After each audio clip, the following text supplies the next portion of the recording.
بسم اللہ الرحمن الرحیم۔ السلام علیکم ناظرین، آج ہم جس شخصیت کا تعارف آپ سے کروائیں گے وہ کسی تعارف کی محتاج تو نہیں ہیں، لیکن ہم ان کے بارے میں آپ کو بتاتے ہیں کہ آپ اردو کی مشہور براڈ کاسٹر، ادیب اور شاعرہ سہاب غزل باز صاحبہ ہیں۔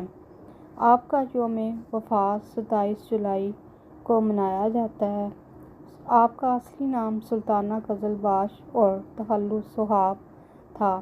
وہ 1934 میں راجستھان کی ایک سکھ ریاست جھالاواڑ میں پیدا ہوئیں۔ ان کا وطن دلی ہے۔ ابتدائی تعلیم دلی کوئین میری اسکول میں حاصل کی۔ سہاب نے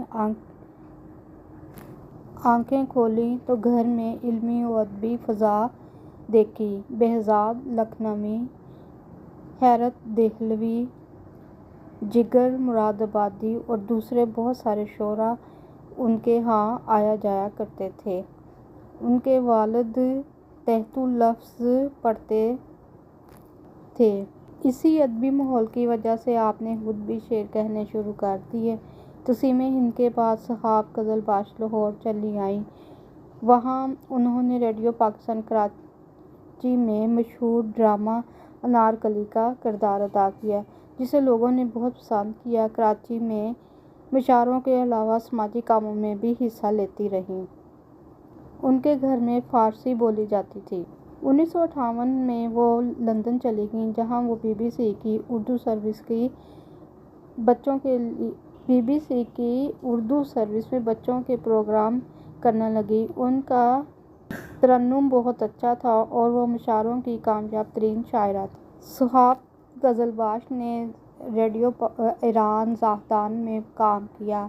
آپ نے کچھ عرصہ نائجیریا میں بھی کام کیا۔ اس کے بعد بی بی سی لندن میں آپ ایز اے براڈ کاسٹر کام کرتی رہیں اور B B C T V پر آپ اداکاری کے جوہر بھی دکھاتی رہیں۔ اس کے علاوہ آپ نے مصر، فرانس اور دیگر بہت سارے ملکوں اور شہروں کی سیاحت بھی کی۔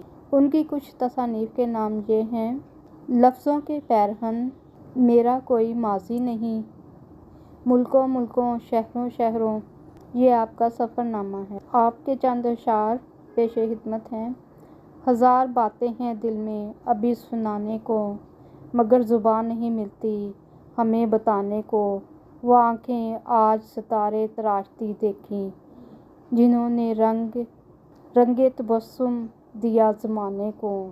ایک جگہ اور آپ فرماتی ہیں: غموں کے زخم اٹھاتے رہے خوشی کے لیے، ترس گئے ہیں محبت کی زندگی کے لیے۔